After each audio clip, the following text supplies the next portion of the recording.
Assalamualaikum warahmatullahi wabarakatuh.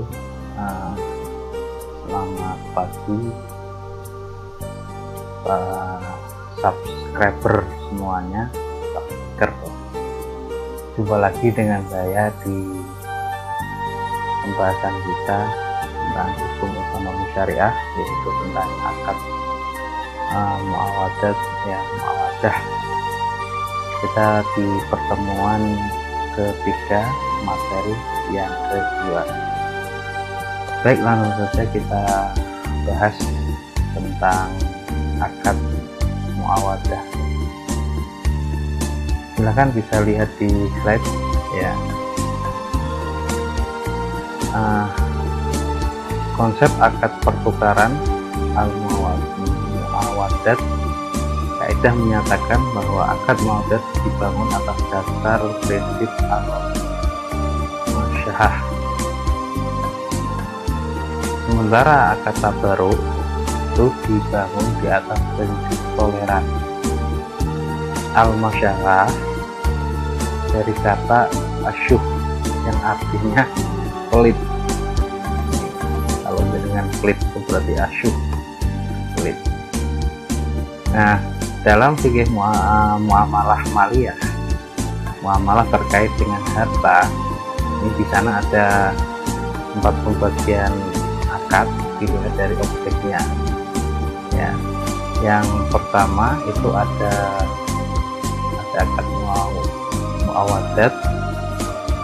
Nah, itulah transaksi yang tujuan utamanya mendapatkan iwat atau keuntungan berupa uang atau barang atau jasa yang dilakukan secara dua arah.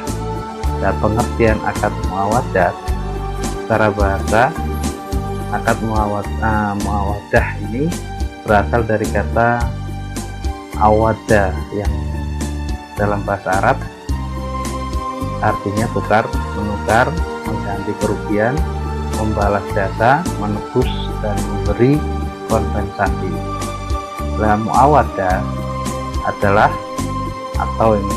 muawadah adalah akad yang dilakukan karena adanya motif bisnis seperti jual, beli, sewa, atau lainnya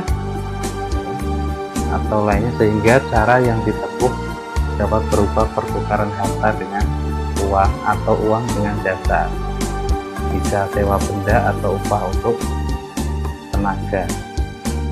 Akad muawadah itu akad-akad yang berlaku atas dasar timbal balik seperti jual beli, sewa menyewa itu terhadap harta dengan harta. Yang kedua ada akad tabaruk atau yang dinamakan dengan akad sosial. Itulah akad yang tujuan utamanya untuk sosial, menolong, berbuat baik kepada sesama sehingga dilakukan searah, misalnya hibah, zakat, pinjaman, termasuk memberi pinjaman uang atau utang. Terus yang ketiga ada akad musyarakah ya, musyarakah syirkah, transaksi yang tujuannya mendapat keuntungan dengan menggabungkan peran banyak pihak untuk bersama-sama mendapatkan keuntungan seperti mudharabah dan musyarakah dan lain sebagainya. Terus yang keempat itu ada akad tawsiqat ya, atau akad yang tujuan utamanya untuk menjamin keamanan suatu transaksi sehingga tidak menjadi tujuan utama, namun sebatas penjamin transaksi lainnya seperti akad diman atau jaminan, terus ada kafalah, ada gadai. Dan jika dikerucutkan dari keempat akad bisa dikelompokkan menjadi dua. Yang pertama akad yang motifnya komersial ya, itulah akad muawadat.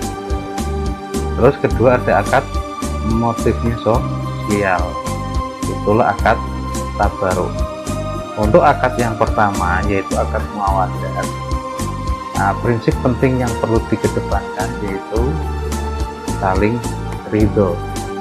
Bagaimana Allah menegaskan dalam Quran surat An-Nisa ayat 29, artinya hai orang-orang yang beriman, janganlah kamu saling memakan harta bersamamu dan dengan cara batil, kecuali dengan jalan perniagaan yang berlaku dengan suka sama suka. Ya ayyuhalladzina amanu la ta'kulu amwalakum bainakum bil batili illa an takuna tijaratan antara minkum. Dalam tafsirnya Ibnu Arabi mengatakan ayat ini merupakan kaidah baku dari muamalah yang prinsip dalam akad muawadat. Dari Abu Sa'id Al-Khudri, Nabi ini juga bersabda, jual beli harus dilakukan saling ridho, innamal bai'a an tarodi. Terus rukun ridho itu pun ada rukunnya. Para ulama itu menyebutkan untuk bisa ridho di sana harus terpenuhi dua rukun. Yang pertama ilmu, mengetahui dan menyadari. Artinya pelaku akad memahami bentuk akad dan menyadari konsekuensi dari akad. Tidak ada pihak yang dibodohi dalam transaksi. Yang kedua ada ikhtiar, tidak ada paksaan. Artinya tidak ada unsur paksaan dalam semua transaksi. Bagaimana dinyatakan dalam kaidah fikih ini ya, unsur paksaan itu menggugurkan ridho. Ya. Nah, akad muawadat ini dibangun atas prinsip pelit, ya. Artinya untuk bisa dianggap akad muawadat yang sah, maka masing-masing harus memastikan bahwa pasangannya telah ridho, tidak ada paksaan dalam melakukan transaksi. Termasuk juga masing-masing pelaku akad harus memahami objek akad dan konsekuensinya. Karena itu dalam akad muawadat semua harus terukur sehingga tidak boleh ada transaksi yang mengandung horor atau ketidakjelasan. Terus akad tabaruk itu lebih longgar. Berbeda dengan akad tabaruk, syariat memberikan kelonggaran, bahkan boleh ada unsur horor karena akad itu sifatnya sosial sehingga tidak ada pihak yang dirugikan, ya. Tidak ada pihak yang dirugikan. Sebagai contoh, si A membeli mobil yang hilang. Sudah sebulan dia mencari tapi belum ketemu. Si A tidak boleh menjual mobil itu ke orang lain selama belum ditemukan. Si A boleh memberikan mobil itu kepada orang lain sekalipun belum ditemukan. Ya, tadi itu menjual itu tidak boleh belum diketemukan, tapi si A boleh memberikan mobil kepada orang lain sekalipun belum diketemukan. Misalnya si A mengatakan kepada si B, saya berikan mobil saya yang hilang itu ke Anda, silahkan Anda cari jika ketemu. Jika ketemu silahkan Anda miliki. Itu boleh. Dalam kondisi ini si B boleh menerima sekalipun ada unsur horor dan semua serba tidak terukur karena sifatnya memberi atau tabaruk. Nah, dalam contoh lain, ya, jual beli dengan cara melempar atau banyak objek yang banyak objek yang berbeda, jual beli terlarang karena sangat tidak jelas dan tidak terukur. Di masa silam ini disebut jual beli munabazah. Berbeda jika bentuknya akad sosial. Misalnya ada orang yang menyediakan banyak hadiah untuk para siswa, ada yang sangat mahal sampai ada yang hanya berupa kerupuk misalnya gitu ya. Nah, untuk bisa mendapatkan hadiah itu masing-masing siswa memilih balon yang disediakan. Nah, di dalam balon ada kertas tertulis jenis hadiah yang akan didapatkan. Nah, semacam ini dibolehkan sekalipun ada unsur horor dan tidak dan tidak jelas dalam transaksi taburuk dibolehkan. Nah, terus ada contoh yang ketiga, garansi barang atau asuransi resiko. Jika garansi atau asuransi ini berbayar, maka transaksinya terlarang karena premi yang dibayarkan diganti dengan jaminan resiko, sementara sifatnya itu tidak jelas bila terjadi dan bisa tidak terjadi karena takdir tidak bisa diprediksi sehingga transaksinya horor. Ini berbeda jika garansi atau asuransi itu gratis bagi layanan bagi konsumen. Ini dibolehkan karena horor dalam transaksi tabaruk itu diperbolehkan, ya. Berbeda dengan akad muafakat itu tidak diperbolehkan. Oke, lanjut ke slide 2, jual beli. Ya, dalam kaidah ini mengatakan hukum asal itu tidak sah jual beli kecuali oleh pemilik atau wakil dari pemilik. Nah, kaidah ini berlaku bagi penjual atau pembeli.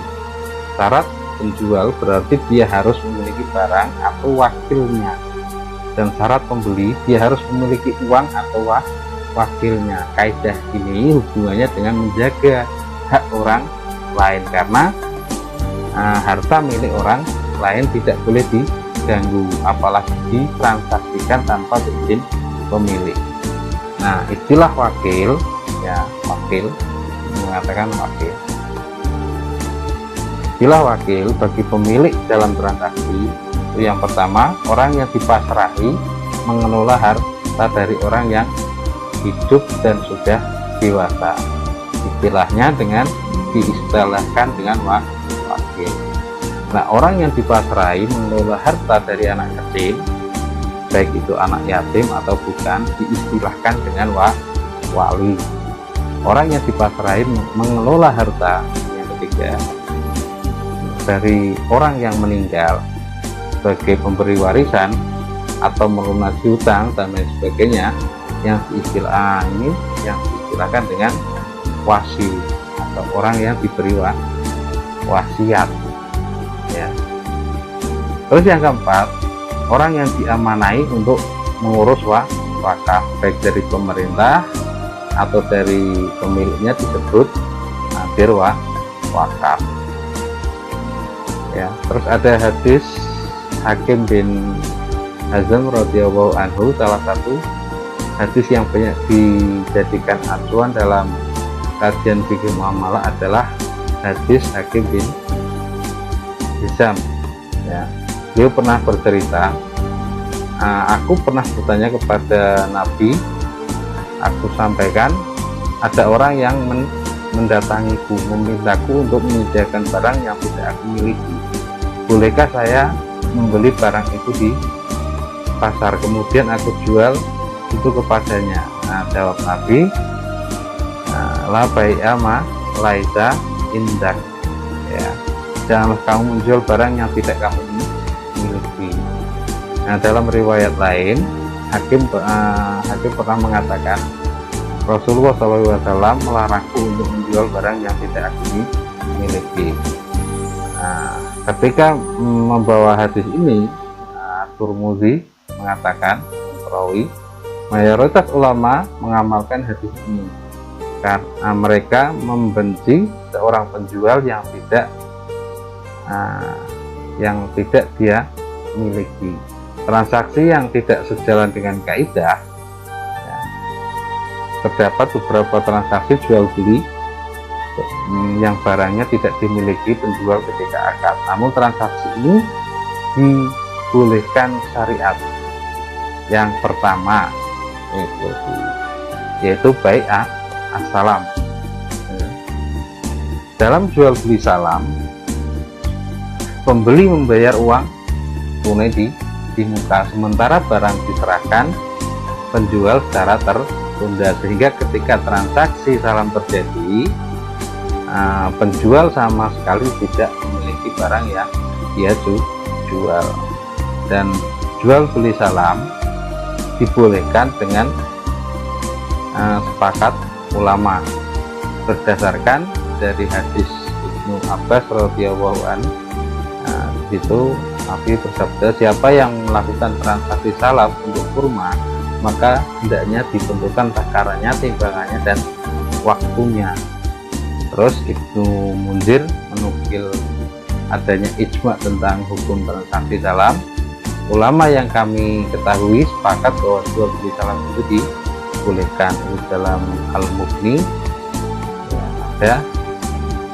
Terus yang jadi pertanyaan, bukankah orang yang melakukan transaksi salam tidak memiliki barang, walaupun lalu mengapa transaksi ini dibolehkan? Ada dua pendapat ulama dalam memahami kasus jual beli salam. Pertama, bahwa salam itu pengecualian. Ulama menyebutnya khilaf al-qiyas, tidak sejalan dengan qiyas karena keluar dari kaidah umum dan aturan syariah terkait jual beli. Seharusnya menjual barang yang tidak dimiliki hukumnya terlarang, baik tunai, ada uang, ada barang, atau salah satu tertunda. Namun transaksi salam diperbolehkan karena ada dalil yang membolehkannya dan mengingat kebutuhan masyarakat untuk melakukan transaksi ini. Bahkan bagian beranggapan bahwa transaksi salam adalah jual beli horor yang dibolehkan karena hajat. Ini dalam majalah Majma' al-Fiqh al-Islami ya. Terus yang kedua, bahwa bai'us salam itu tidak bisa disebut khilaf qiyas karena dalam syariat tidak ada istilah khilaf qiyas. Jika ada aturan syariat yang dianggap khilaf qiyas, ada dua kemungkinan. Yang pertama, proses qiyasnya yang keliru sehingga analogi yang dilakukan tidak berjalan. Terus yang kedua, atau hukum pada kasus ini tidak didukung dalil yang sahih. Nah, Ibnu Abbas pernah mengatakan, saya bersaksi bahwa jual beli salam yang dijamin hukumnya halal berdasarkan Al-Quran. Lalu beliau membaca ayat yang dibaca oleh Ibnu Abbas ini. Saya bersaksi bahwa jual beli salam yang dijamin hukumnya halal berdasarkan Al-Quran. Lalu beliau membaca sebuah ayat. Karena itu transaksi salam yang hukumnya mubah jika jalan dengan qiyas dan tidak bertentangan dengan qiyas. Kedua, itu ada tadi baik salam, yang kedua itu baik al-fuduli. Kata fuduli turunan dari kata fadl yang artinya kelebihan. Sementara secara istilah para ulama menyebut mentransaksikan hak orang lain tanpa izin secara syar'i atau karena statusnya sebagai wali pengurus orang lain. Kaitannya dengan makna bahasa, orang yang melakukan jual beli fuduli, dia melakukan perbuatan yang itu bukan urusannya. Mengenai hukum fuduli ada dua keadaan ya. Ada dua keadaan. Yang pertama, jika pemilik barang tidak merelakan barangnya dijual orang lain atau uangnya digunakan orang lain, maka transaksinya batal dengan sepakat ulama. Kedua, pemilik barang atau uang mengizinkan. Pemilik barang atau uang itu mengizinkan.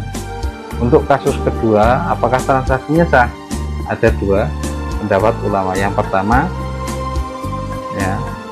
pertama, jual beli fuduli statusnya sah selama pemilik barang atau uang merelakan. Ini yang pertama adalah Abu Hanifah. Yang pertama Abu Hanifah dalam kitabnya Al-Inayah Syarah Al-Hidayah. Terus kedua, bai'ul fuduli statusnya batal sekalipun pemiliknya rela. Jadi istilah Nah, ini ada pendapat Imam Syafi'i dalam Qaulul Jadid ya, bukan Qaulul Jadid, dan Imam Ahmad dalam salah satu riwayat. Lanjut keterangan dalam Inayah Syarah Al-Hidayah. Sementara Imam Syafi'i ini mengatakan jual belinya tidak sah karena dia tidak memiliki izin secara syar'i ketika melakukan akad, karena izin syar'i untuk akad adalah dengan memiliki barang, dengan memiliki barang atau dengan izin pemiliknya, sementara keduanya tidak ada dan transaksi tidak sah kecuali dengan qudroh asy-syar'iyah atau keadaan yang diizinkan syariah ya, syariah al-inayah. Ini tadi jual beli.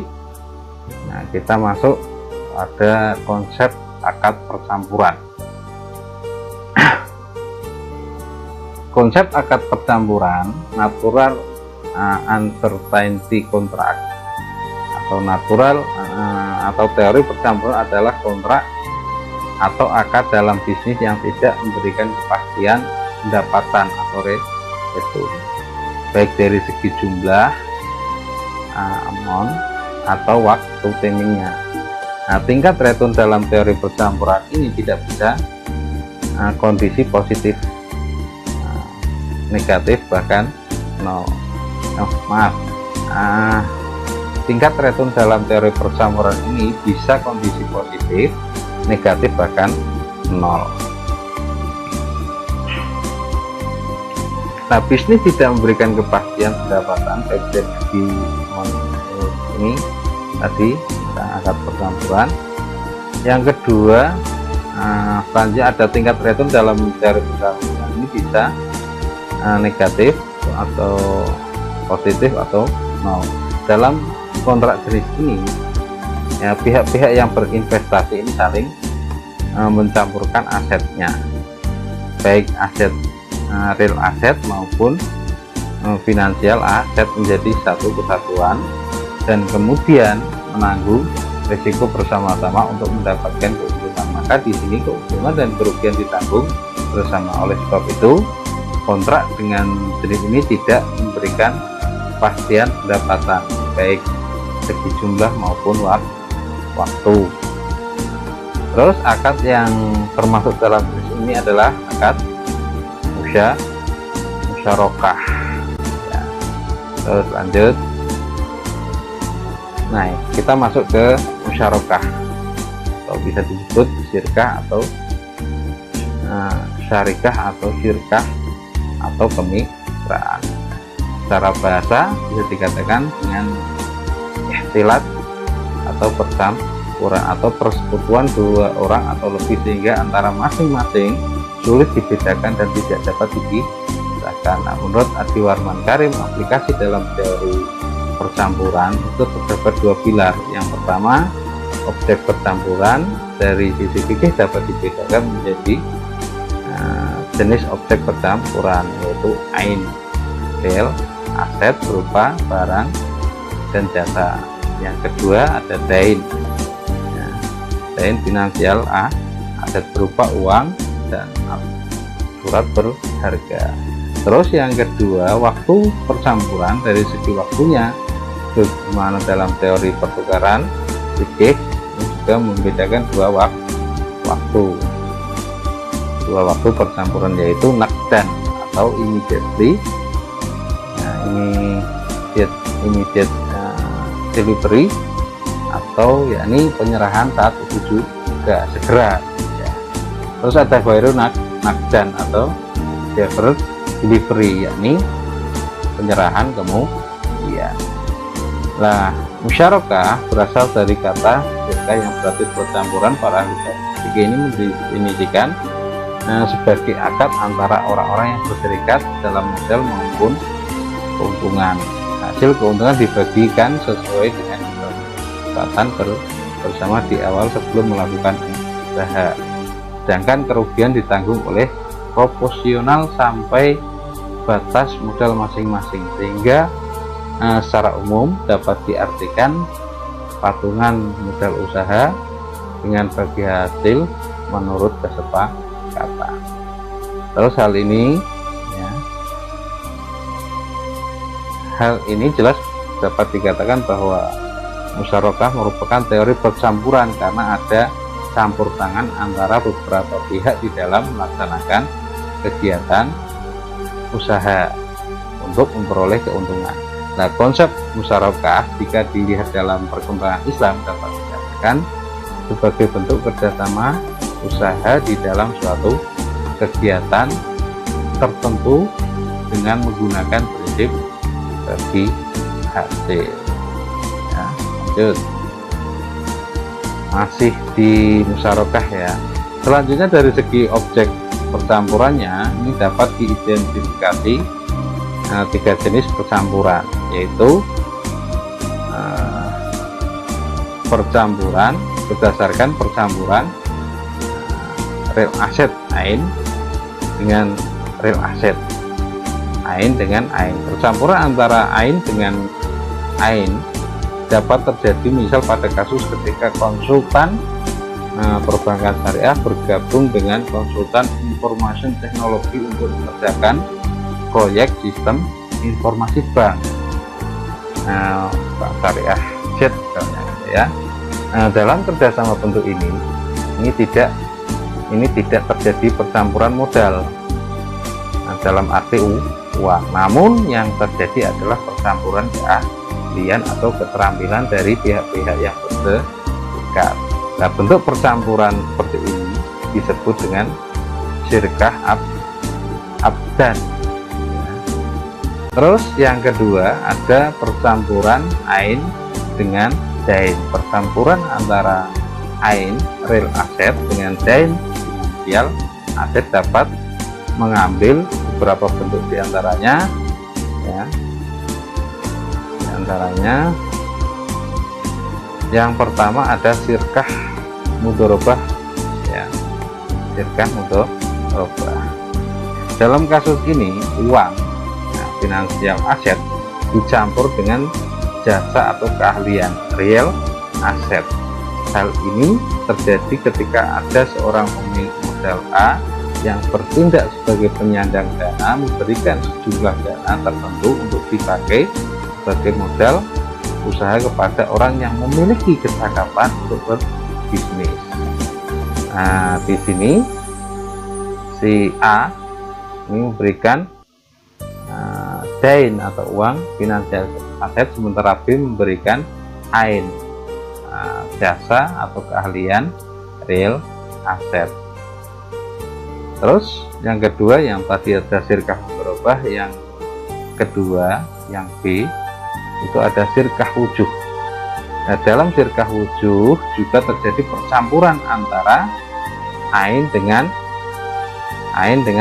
dain, ya, dalam bentuk syirkah seperti ini, ya.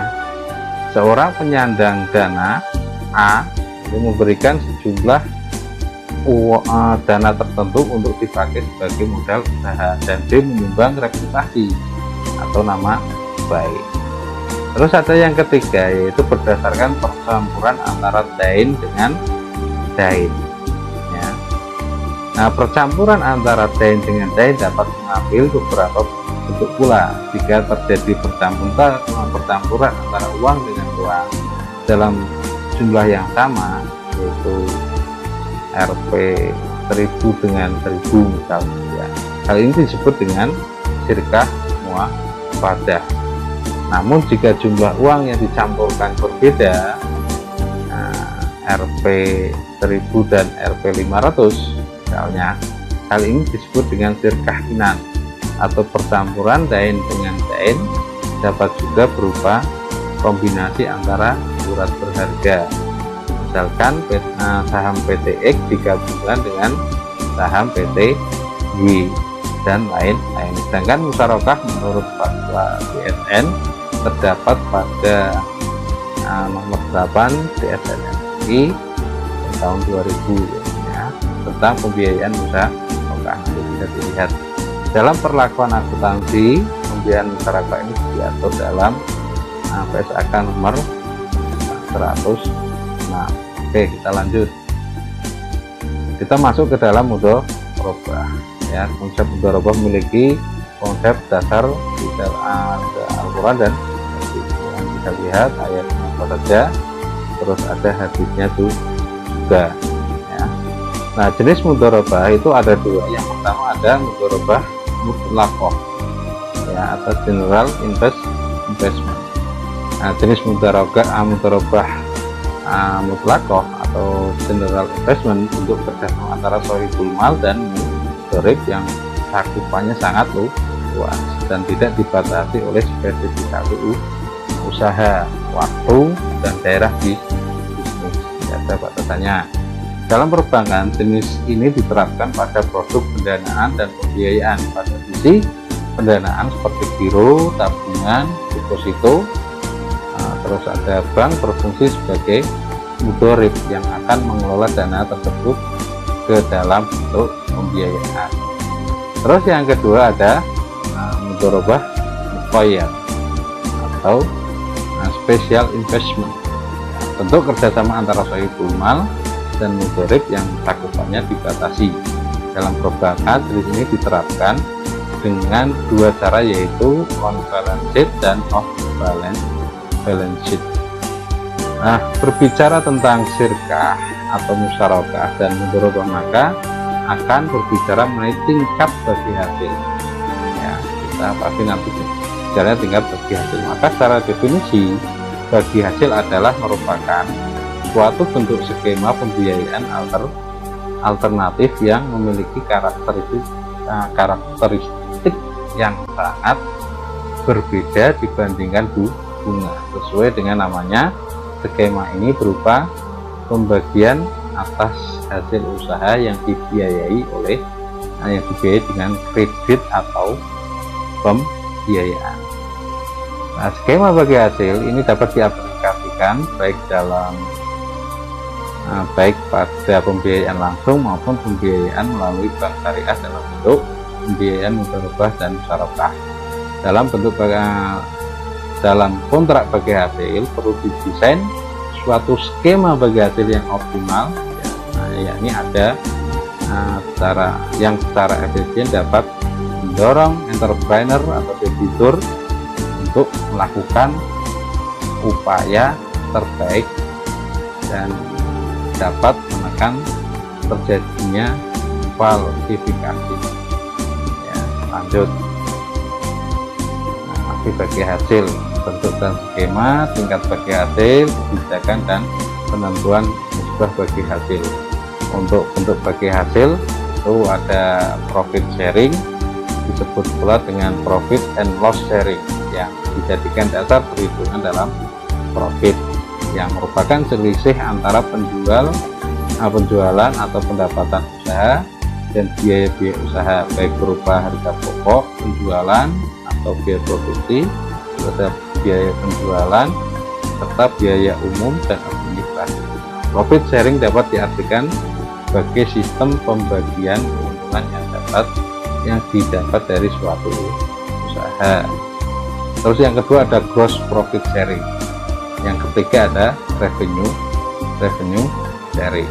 Nanti bisa dibaca. Terus ada tingkat bagi hasil ini bank syariah. Tingkat bagi hasil ini bank syariah menerapkan nisbah bagi hasil terhadap produk-produk pembiayaan yang berbasis natural uncertainty contract, yaitu akad bisnis yang tidak memberikan kepastian pendapatan, seperti yang tadi kita bahas ya. Nanti kita lihat lagi. Terus ada kebijakan dalam penentuan bagi hasil, yaitu faktor-faktor yang perlu dipertimbangkan dalam penetapan margin bagi hasil, antara lain faktornya apa saja yang kita jadikan. Yang pertama, komposisi pendanaan bagi hasil bank syariah, yang pendanaannya sebagian besar diperoleh dari dana giro dan tabungan, yang notabene-nya nisbah nasabah tidak setinggi pada deposan ya, deposan, apalagi bonus ataya untuk giro cukup rendah karena diserahkan sepenuhnya pada kebijakan bank yang bersangkutan. Terus yang kedua ada tingkat persaingan jika tingkat kompetisi ketat. Nah, porsi keuntungan itu bank tipis, sedangkan pada tingkat persaingan masih longgar, bank dapat mengambil keuntungan lebih tinggi. Terus yang ketiga ada biaya resiko, itu dalam kebijakan penentuan bagi hasil. Terus lanjut kita masuk ke masyakoh.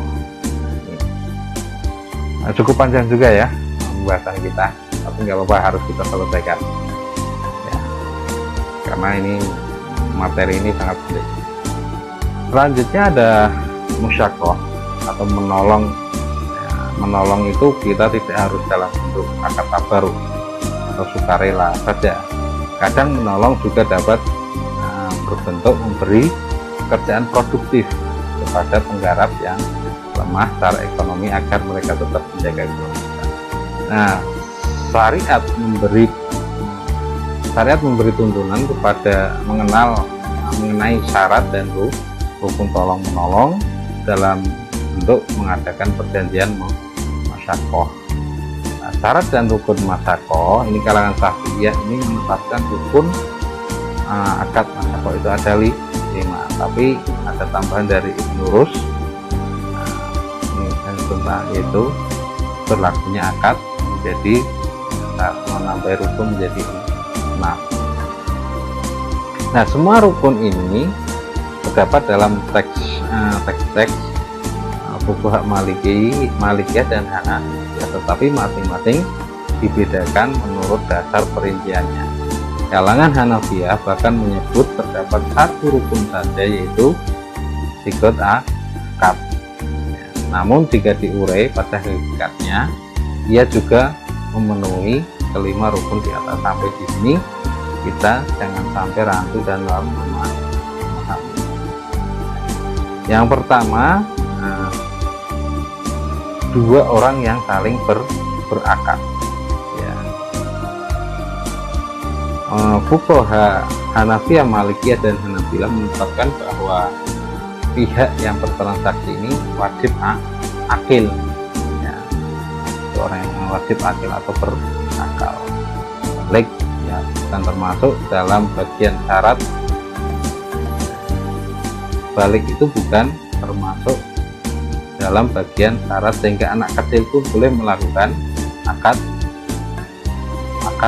musyakoh. Terus adapun kalangan Syafi'iyah menetapkan syarat bahwa pihak yang berakat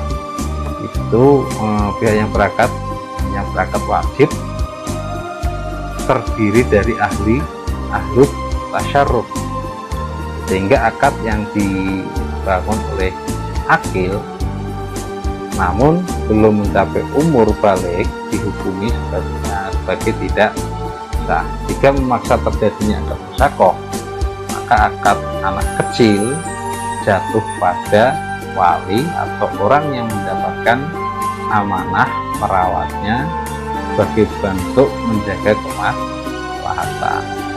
Kedua, ini ada sighoh atau lafaz akad. Dalam sighoh akad ya, wajib tertera kejelasan maksud dari dilakukannya masyakoh, baik dalam bentuk lafal maupun ulama ini mengalami perbedaan pendapat mengenai batasan sighoh lafaz musyakoh, sehingga dinilai mempresentasikan akad baik dari segi makna maupun sisi lafalnya. Namun mereka semua sepakat pada ketentuan bahwa sighoh itu harus dipahami oleh kedua pihak yang bertransaksi. Itu dalam Rawdatus Thalibin. Terus ketiga, objek akad, ya, hal yang berhubungan dengan amal. Objek akad yang berkaitan dengan bidang garapan. Nah, para fuqaha sepakat mengenai objek tumbuhan yang bisa dilakukan akad masyakoh pada kurma nakhla dan anggur kuning atau anggur kiri karam atau karam, namun berbeda pada jenis anggur inap atau anggur merah, anggur hitam. Ini dalam kitab Tanwirul Abshor Ma'ad Duri Mukhtar wa Hasyah Abidin. Nah, perbedaan pendapat juga terjadi pada jenis pohon, antara pohon yang berbuah dan tidak berbuah, terus pala kurma hijau dan sejenisnya. Resiko dari perbedaan melahirkan perbedaan pula terhadap syarat khusus yang berhubungan dengan kategori pohon yang boleh dijadikan akad. Nah, maka pembaca disarankan untuk membaca kembali tentang akad musyakoh menurut kalangan ulama mazhab di kanal ekonomi syariah. Terus yang keempat itu adalah ada buah atau at-timar atau samaroh, dan buah. Para fuqaha ini sering mengistilahkan rukun keempat ini sebagai hasil produksi atau hasil panen saja, al-kharij, yang keluar kan. Dalam ini terdapat beberapa syarat khusus mengenai hasil produksi ini, yaitu pemilik dan pengelola sama-sama berhak atas hasil panen, hasil tirok, gitu ya. Tidak boleh salah satu antara keduanya merasa paling berhak, atau ada pihak ketiga yang ikut terlibat di dalamnya. Terus bagian dari masing-masing harus diketahui secara bersama-sama dan harus bersifat maklum kadarnya, hitungannya. Misalnya terdapat setengah dari hasil panen atau per 5 hasil panen dan seterusnya. Terus yang selanjutnya atau yang ketiga, kebersamaan yang dibangun antara keduanya harus bersifat kebersamaan yang bersifat syusyu, ya, bersama-sama bergotong royong dan menanggung dalam keuntungan atau kerugian, dan bukan berdasarkan hasil penentuan terlebih dulu takyin atau prosentase tertentu yang sudah dihitung duluan. Misalnya setiap kali panen pihak pengelola langsung mendapatkan bagian 2 juta, pada unduhan kedua juga menerima 2 juta kembali dan seterusnya. Akad seperti ini termasuk jenis akad ijarah yang rusak di dalam Rawdatut Thalibin.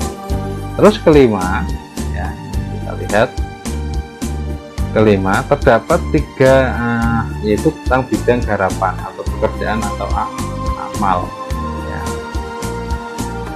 Terdapat 3 syarat yang harus dipenuhi terkait dengan bidang garapan atau amil, ya. Yang pertama, pekerjaan pengelolaan dilakukan oleh amil seseorang tanpa syarat dengan ketentuan dengan keterlibatan pemilik. Terus yang kedua, tidak boleh ada syarat lain yang mengikat pengelola atau amil selain menjaga dan merawat kebun dan pohon yang sudah diserahkan kepadanya. Yang ketiga, mengelola, menjaga dan mengelola kebun itu sendirian. Nah, tidak boleh ada pengelola lain yang ikut mengelola kebun itu. Nah, inilah syarat dan rukun musyakoh. Para petani terutama penggarap harus memahami syarat dan rukun ini supaya pekerjaannya berkah. Lanjut, kita setelah musyakoh ada musyaroah. Secara epistemologi, musyaroah adalah kerjasama di bidang pertanian antara pemilik tanah dengan petani penggarap, dan benihnya berasal dari pemilik tanah. Hampir dapat dipastikan bahwa sistem musyaroah dilaksanakan menyerupai sistem musyakoh. Perbedaannya hanya sedikit pada jenis tanaman dan model pelaksanaannya. Jika musyakoh, tanaman sudah ada di area lahan, sedangkan pada musyaroah kondisi tanamannya belum ada sehingga pihak petani penggarap ini harus menanamnya sedari awal, bahkan menyemaikan benih-benihnya. Nah, yang jadi bahan perdebatan adalah terkait soal lahan yang dipergunakan untuk menanam. Pada akad musyakoh, objek tanamannya berupa tanaman menahun, kecuali pada mazhab Hanafi yang boleh berupa tanaman usia pendek atau tanaman musiman, asalkan berbuah tidak sekali petik langsung habis. Misalnya cabai, tomat, mengkun, semangka, dan lain-lain. Namun keberadaan tanaman itu harus dijadikan sebagai tanaman utama dan bukan sekedar sebagai tanaman sampingan. Nah, adapun akad muzaroah, objek tanamannya bukan termasuk tanaman utama. Istilah kasarnya tanaman yang ditumpang sarikan di area tanaman utama. Apa itu tumpang sari? Tumpang sari adalah pola tanam yang dalam satu area tanaman ditanam secara bersama-sama dua atau lebih jenis tanaman. Satu diantara adalah tanaman utama, sisanya tanaman sampingan. Nah, tanaman sampingan inilah objek dari akad muzaroah. Oleh karena itu, maka objek muzaroah juga disebut sebagai objek substitusi atau objek tambahan. Nah, Imam Malik bagaimana dikutip oleh Ibnu Rus dalam Bidayah Mujtahid juz 2 halaman 278 ini membahasakan sebagai yang artinya karena tanaman muzaroah merupakan tanaman substitusi yang berfungsi menambah hasil tanaman dari akad musyakoh. Dengan demikian, jika tanaman muzaroah ini berhasil, maka ada pendapatan tambahan bagi petani sekaligus pemilik lahan. Nah, jika tidak berhasil, maka pemilik lahan juga tidak mengalami kerugian, bahkan produksi tanaman utama tidak terganggu.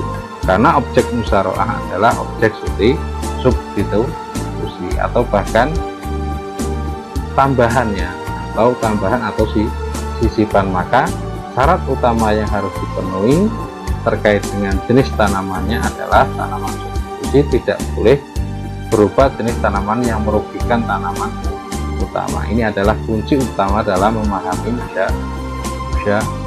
muzaroah. Nah, apa ada jenis tanaman seperti ini? Jadi pertanyaannya, satu misal tanaman bawang merah yang disubstitusikan pada area ladang cabai dan ditanam persis di bibir itu ya, atau apa itu? Tanaman bawang merah tidak bersifat mengganggu tanaman utama yaitu cabai, justru malah sebaliknya, yaitu obat atau pestisida yang digunakan untuk memelihara cabai kelak mendapat ganti biaya dari tanaman bawang merah.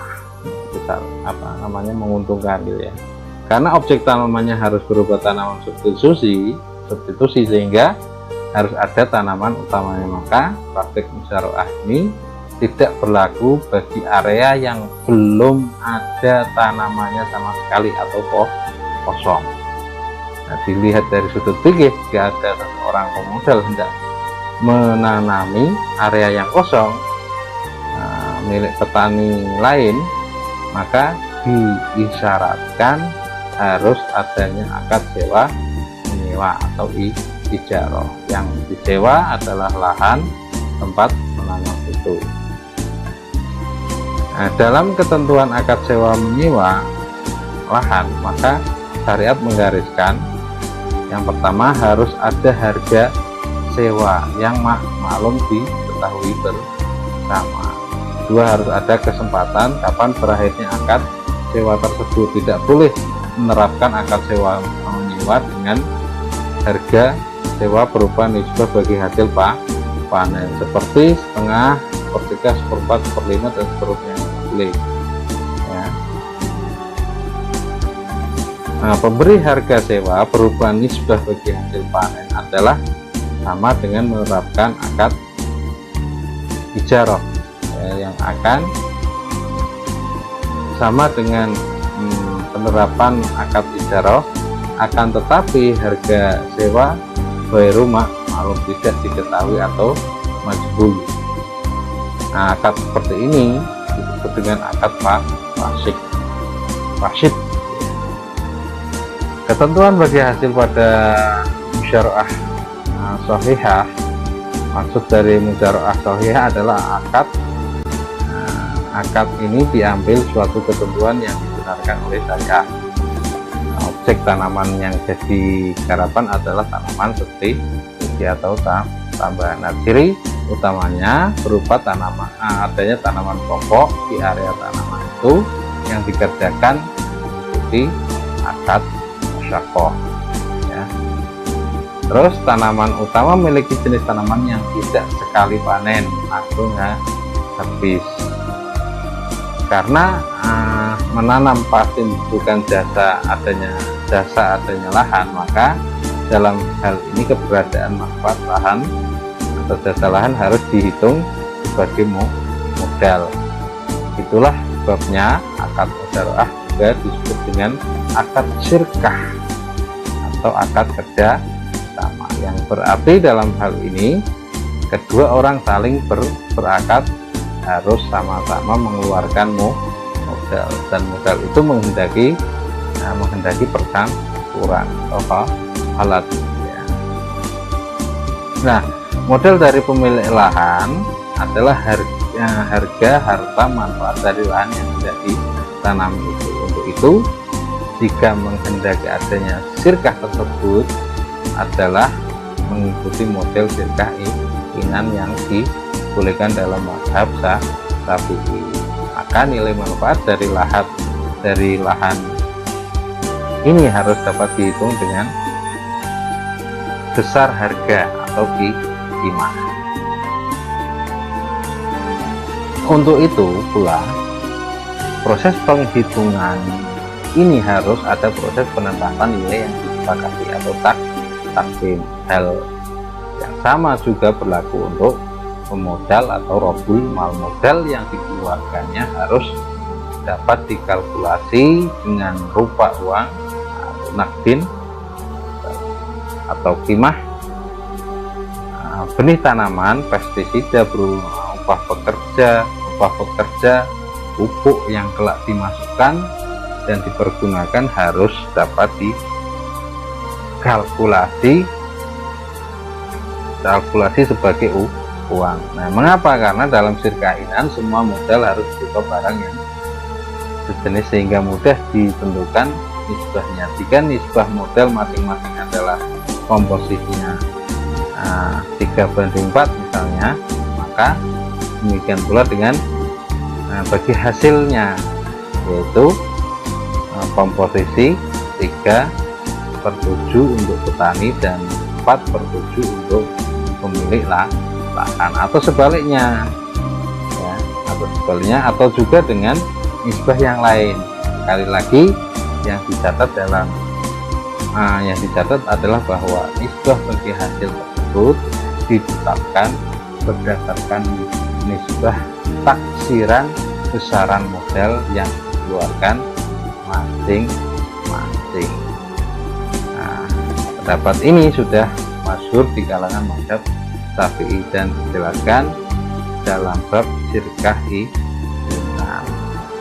Oke, terus selesai. Oke, sekian hampir 1 jam. Jangan lupa seperti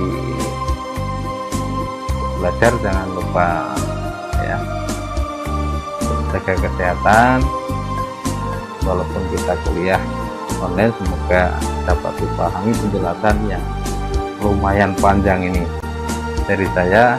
Cukup sekian saya ucapkan banyak terima kasih. Jangan lupa subscribe ya, Bang Abang, insya Allah berkah. dan juga follow IG saya yang belum @iqbalwo ya. Insya Allah saya fallback. Kalau tidak saya fallback, nanti dengan bisa DM ya, direct message Pak di fallback. Sekian dari saya, bila tak dari saya. Assalamualaikum warahmatullahi wabarakatuh.